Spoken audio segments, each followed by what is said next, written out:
Greetings, welcome to Pod by Nyame. I'm your guide and host, Kwesi. In this episode, our focus will be dogma, in particular, religious dogma. Now, dogma is defined as a belief that is unquestionably true with or without a basis in evidence.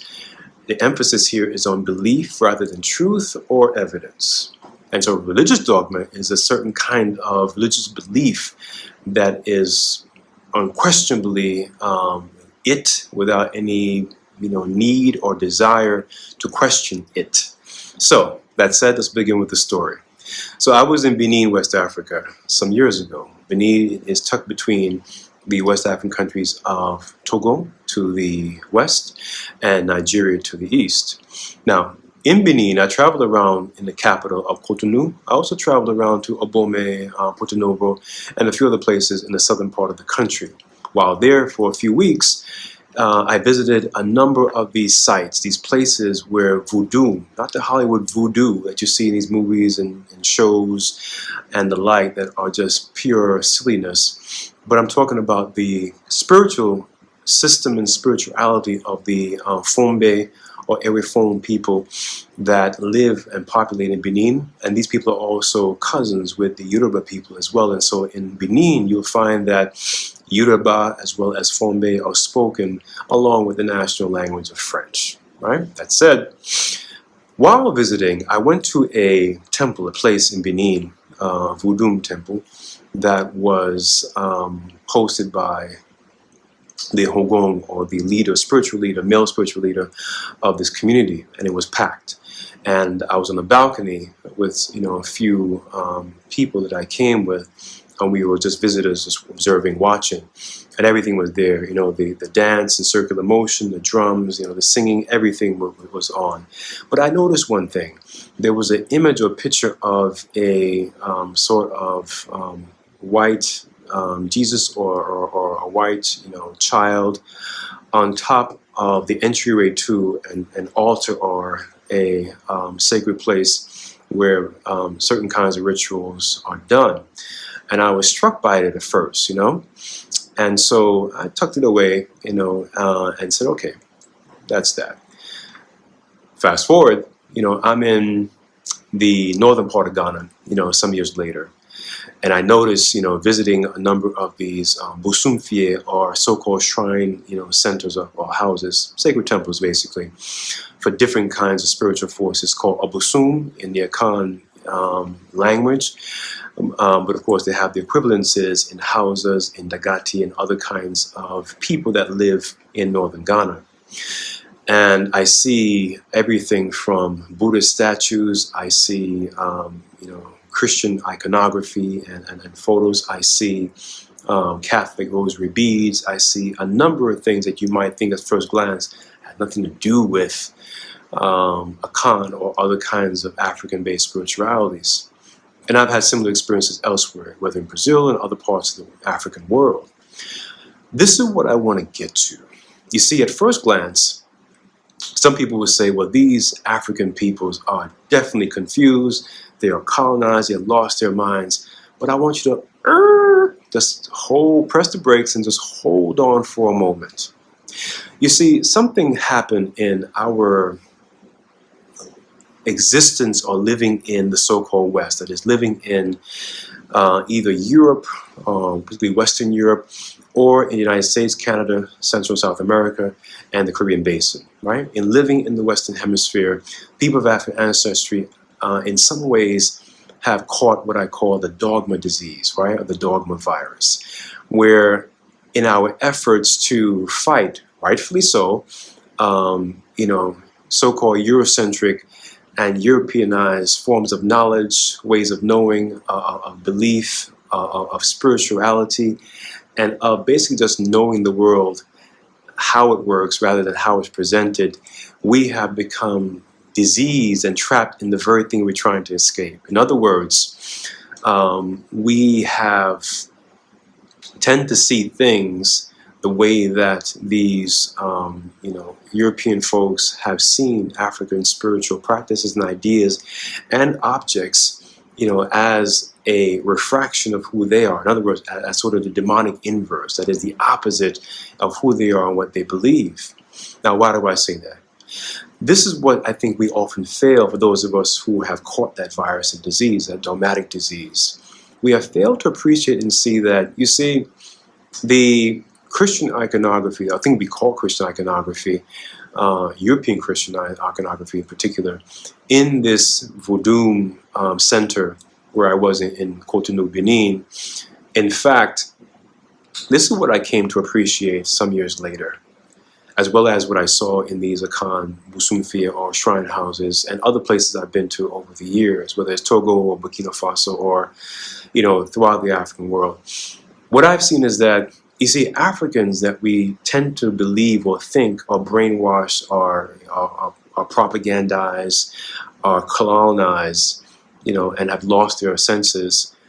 Maybe it's the observer and the commentator that have lost senses, because what they have realized is this, what I came to realize as well, is that these folks realize that appropriating or using a spiritual or religious tradition that is other than your own but has power, what they can call to me, power, that is the ability to activate and get something done, that power is recognized by these African folks. So the African folks say, look, essentially, right? I'm just paraphrasing, is that Buddha statue, Buddha, is a symbol, of a certain kind of God concept, almighty concept, among a large populace within, greater Asia, certainly in the eastern part of Asia, China and Japan, other parts of the world, including obviously India, where Buddhism originates. That what they realize, that these African folks realize, is that by adding or incorporating or utilizing the icons and the language of these other traditions that have power, you grow and empower the ritual, the occasion, or your own personal powers by doing so. You don't diminish it, you actually make it stronger, right? And there's another side to it too. So when I go back to that moment in Benin, what I realize is that, well, think about it. The term God is universal, obviously, because of British colonization of the world. By 1815, the world, 3/4 of the known world was either under the influence or colonial control or rule of Britain. The small island called the UK or Britain had controlled almost 2/3 of the world, right? And so that's how the English language and English values institutions spread, including, obviously, in the language, the concept of God. Now, that concept, of course, had already been existing in different people's mouth in terms of their languages. And so, for instance, it is not only the notion of God being universal because of colonization. That idea was already existing among other people, in fact, most people in the world, long before English and therefore European colonization of the world. By that I mean this. Let's think about language for a moment, right? Then we'll come back to religious dogma, which is our main theme. When we think about language, there's a parallel in almost any language in the world when it comes to this concept of the Almighty or Supreme Being, whatever people want to call it, and this is very important. So there are over 50 to 100 different terms in ancient Hebrew, right? Not modern Hebrew, but ancient Hebrew. And before Hebrew, it was Aramaic. And before Aramaic, it was, of course, these earlier ancestors that are part of this African Eurasian languages, or Afro-Asiatic languages, as linguists call them. And Aramaic, as a written form, takes its characters from the ancient Egyptian or Kemetic language called Medu Neter, right? And so you see where I'm going, that many of these ideas about the Almighty, about God, they come from a body of knowledge that preceded them, right? And so when we hear Jehovah or Jehovah Jireh or Elohim or El Shaddai, these are all ancient Hebrew terms for the qualities of the Almighty and God. We come to the Akan and we hear Onyankopon, Onchudiampon, Odumankoma, Onyame, and so on and so forth. We come to the Yoruba and we hear Odumare, Olokum, Olowa, Olowawa, and so on and so forth. We come to the BaKongo people and we hear Nzumbi Ampungu, or Nkonsu, that these kinds of renditions for the Almighty and Creator is widespread across the world. The basic idea is that human beings, their human culture was packaged and already well developed in form from about 250,000 years ago, before people began to leave Africa. And they left these ideas. And so those who remained obviously kept those ideas. And so what we have are basically just parallels. And what these, therefore, Africans understand that we consider to be confused or colonized or whatever we want to call them, is that they recognize what these languages bear out, is that to call Jesus is to call Jehovah, because the English Jesus comes from the Hebrew Jehovah, right? Which of course come from Aramaic, which of course comes from obviously these early ancestors in the, what linguists call the Afro-Asiatic languages, right? And of course, ancient Egyptian Medu-Neter is a foundational, at least a written form, if not the oral form, for that, right? We also know that in these cosmologies, the idea of being born again, right, is not a Christian. It's a widespread idea. And so among the BaKongo people that I referenced a moment ago, there's that notion of continual, birth, death and rebirth. And there's in the cosmology of the cosmogram of the Congo people, you find this cosmogram with a horizontal line called Kalunga. And the Kalunga line, is that separates these two worlds, that is the seen and the unseen, the spiritual and the mundane.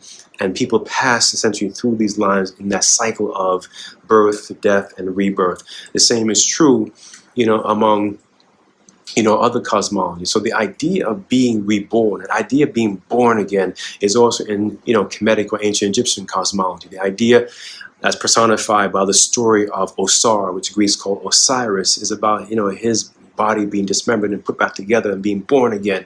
And so the idea of being born again doesn't belong to a particular religion. It belongs to, this very baseline fundamental notion, right? Of what it means to be human, of what it means to be African, but also, what it means to, have the Almighty at the center of our reality.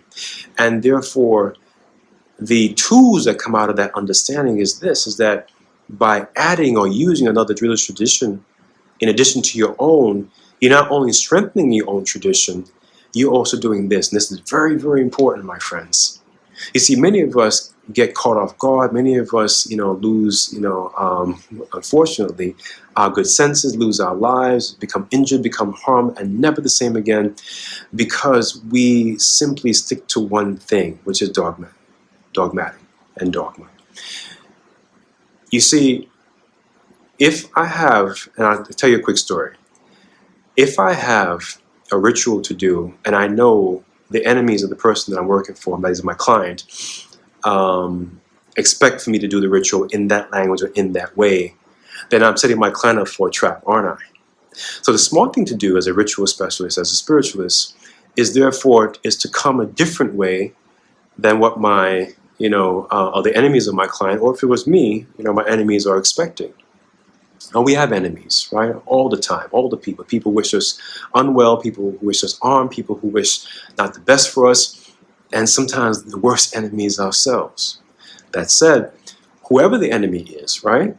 We have to sometimes mix it up to confuse and perplex our enemies so that we can actually get to the other side. That is the side of wellness, the side of healthy, the side of being whole, and the side of being renewed, right? Being reborn. And how do we do that? So if I have a ritual to do for myself for a client, and they're expecting me, they being wherever the forces at play may be, to go one way, I'm going to go the other way. And so I may use, as they do in Ghana, a part of the Quran, a verse in the Quran in Arabic, right, to use it as a way, as a portal for the ritual purpose of not only leapfrogging the way that the enemies are expecting for my client or myself, but also succeeding at such. And that's what these Africans in Benin realized that I didn't realize until a little bit later when I went to Benin, particularly Cotonou, for those weeks. That's what I realized in traveling to all these Busumfia shrine houses in Ghana. That's what I realized in these teheros in Brazil, particularly in Salvador da Bahia, in Rio de Janeiro, in Rio do Grande, Rio do Sul, that southern part of Brazil. And all these places that I've been to, I realized that these people aren't confused. These people are not led astray. They're not colonized. Yes, we all at some point are infected by the disease of colonization. However, not in the way that we often think when it comes to spirituality or spiritual cultures I prefer. What happens here is that the thing that we think represents colonization, represents confusion, are really the strategies that represent success when it comes to spiritual warfare and the ritual tools that are employed in that practice. And so that realization stood out to me, right? And it made me reconsider my younger, that is my 18, 19-year-old self, and I thought about, when I see these folks, praying to these white Jesus, I said, oh, they're confused, they're they lost their minds. I had to reconsider myself. I had to rethink things in myself and said, wait a second, maybe they are, but maybe they're not. Maybe there's something through the iconography, right, that they're praying to. They're praying to God, obviously, but they're using that iconography as a medium, because who really knows what somebody's heart, their soul, is really pleading out to, right? Even when we see someone pray, whether it's a Muslim praying or a Christian praying or a Buddhist or anyone, or doing libation, who knows really in their heart in terms of what they're communicating to the Almighty? No one knows except that person. And so we might see the white Jesus and say, well, they're brainwashed. And maybe they are, but maybe they're not. Right? Or we might see the Buddha statue, or we might see the Catholic rosary beads, or we might see, as they do in northern Ghana, actually throughout Ghana, these Islamic talismans that are made from Quranic verses that many Akan people use, including people in the diaspora who claim some sort of connection to Akan iconography and Akan spirituality, right? And the same is true among the Yoruba. Many Yoruba people are Islamic, and so from terms like Alafia, right, which of course is Arabic, not Yoruba, right? And so in all of this, things that we think are confusion, I'm suggesting that it's religious dogma, that we've been bitten by the virus of religious dogma. And if we're able to detox from that virus, we might see what I saw in Benin some years ago, what I've seen in Ghana, what I've seen in Brazil, that is not confusion necessarily or the remnants of colonized minds, but perhaps that these folks recognize that the way to triumph over your enemies and triumph over the forces of negativity and evil, is to have a large array of tools at your disposal. And what better way than to take a route that your enemy is not expecting for you to come out triumphant, for you to come out victorious? What better way to empower yourself than you to have an arsenal of tools? Because ultimately, here's the thing. We're all complaining and debating and talking about, who has the right God, when God is not even the name of God. Back home, God that we call God is not called that. So what are we fighting about? What are we arguing about? Please drop your questions and comments and experience down below. The Nyame being your guide and host. Until next time, stay well.